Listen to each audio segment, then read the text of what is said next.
आणि आम्ही आता सर्व कार्यकर्ते इथं अजून ठार मांडून आहे की जो BDO आहे सायमोते ते सायमोतेने येऊन तर आम्हाला सांगायला पाहिजे की आम्ही प्रशासनानं नाव काढलंय म्हणून सांगायला पाहिजे. जोपर्यंत सांगत नाही तोपर्यंत कार्यकर्त्यांची भावना अशी आहे की त्याच्या तोंडाला काळं फासल्याशिवाय आंबेडकरी समाजातील जनता गप्प राहणार नाही. प्रत्येक बातमीतील घटनेच्या वास्तविकतेची तुलना थेट पाहत रहा सांगली अपडेट.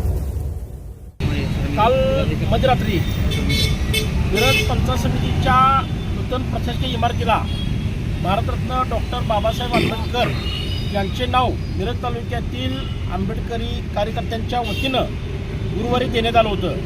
परंतु पंचायत समितीचं आणि जिल्हा परिषदेचं जातीवादी प्रशासनानं हे नाव काल रात्री काढून टाकल्याची बातमी आज आंबेडकरी कार्यकर्त्यांना समजल्यानंतर आज सकाळी लोकशाहीर अण्णाभाऊ साठे यांची जयंती साजरी होत असताना सर्व कार्यकर्ते त्या कार्यक्रमामध्ये व्यस्त असताना पंचायत समितीच्या आणि जिल्हा परिषदेच्या जातीवादी अधिकाऱ्यांनी बाबासाहेबांचं नाव काढून टाकल्याची बातमी ज्यावेळी समजली त्यावेळेला सर्व कार्यकर्ते पंचायत समितीच्या दारामध्ये या ठिकाणी आले आणि त्यावेळेला सकाळपासून आत्तापर्यंत सायमोते असतील, BDO उपअभियंता पाटील मॅडम असतील किंवा जिल्हा परिषदेचा प्रमुख म्हणून विशाले नरवडे असेल यांनी समोर येऊन सांगण्याची गरज होती की जे बाबासाहेबांचं नाव दिलेलं होतं इमारतीला ते नाव कोणी काढलं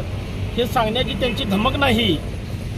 कार्यकर्त्यांनी गुरुवारी सकाळी 9 वाजता बाबासाहेबांचं नाव लावलेलं होतं दिवसा आणि गांडू प्रशासन आहे, मिरज पंचायत समितीचं गांडू प्रशासन आहे, त्या प्रशासनानं बाबासाहेबांचं नाव रात्री हटवलेलं आहे. त्यांच्यात जर धमक असती तर त्यांनी ती नाव सकाळी काढायला पाहिजे होतं आणि त्यांनी सांगायला पाहिजे होतं की आम्ही ही नाव काढलेल्यामुळे त्यांनी ठामपणे छातीटोपणे सांगायला पाहिजे.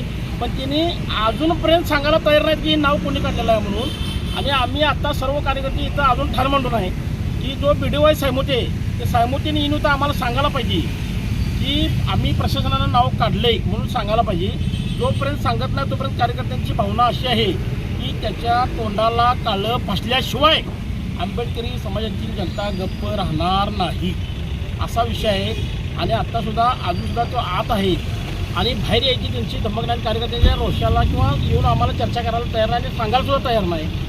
अशा अधिकाऱ्याचा आंबेडकरी समाजाच्या वतीनं आम्ही जाहीर निषेध करतो.